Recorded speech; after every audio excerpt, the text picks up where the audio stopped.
मेरे घर के पास एक फैमिली रहती है। उस फैमिली में एक अंकल आंटी और उनका छोटा बेटा मोहित रहता है।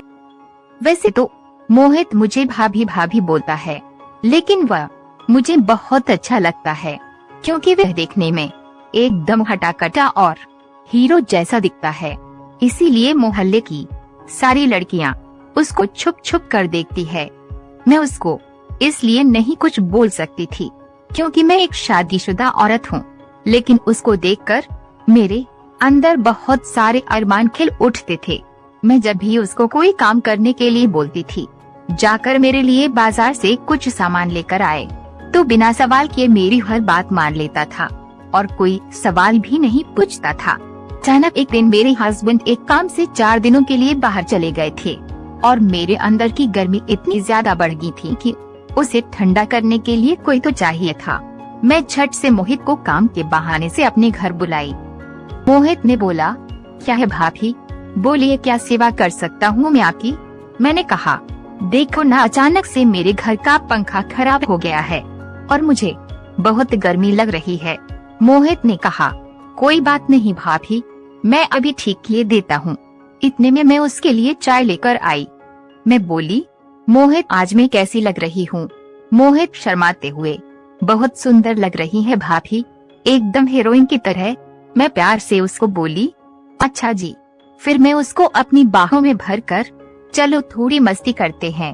उस दिन हम दोनों ने 3 घंटे तक खूब मस्ती किया। ऐसा लग रहा था मानो जैसे तन बदन में आग सी लग गई हो और कोई उसे बुझाने की कोशिश कर रहा हो।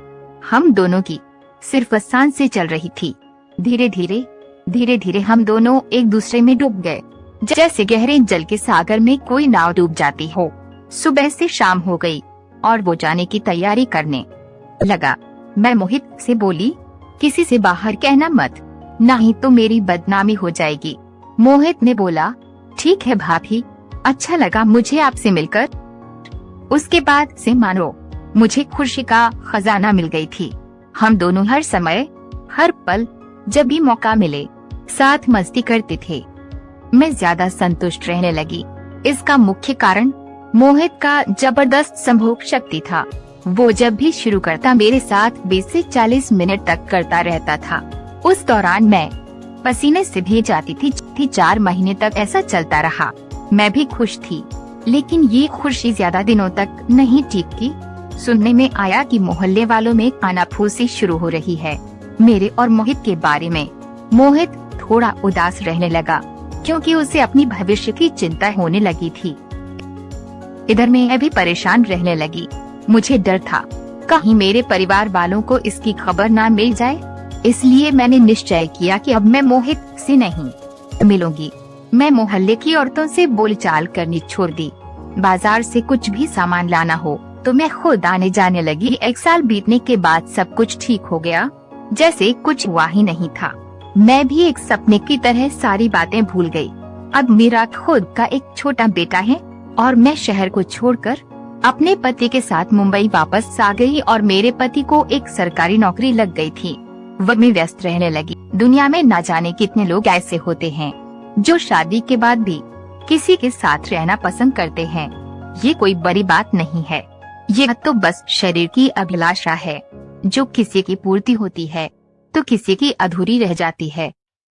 लेकिन जब आप किसी के साथ 7 जन्मों के लिए बंध जाते हैं तो हमेशा के लिए बंध कर रहिए। शरीर की अभिलाषा में अपने आप को खोने मत दीजिए। अपने जीवन साथी से धोखा मत कीजिए। इतने साल बीत गए हैं मुझे मोहित से दूर हुए, लेकिन मैं आज भी अपने हस्बैंड से आंख नहीं मिला पाती हूँ। मुझे बहुत शर्मिंदगी महसूस होती है। मैं थोड़ी सी खुशी के खातिर पूरी जिंदगी बर्बाद कर रही थी।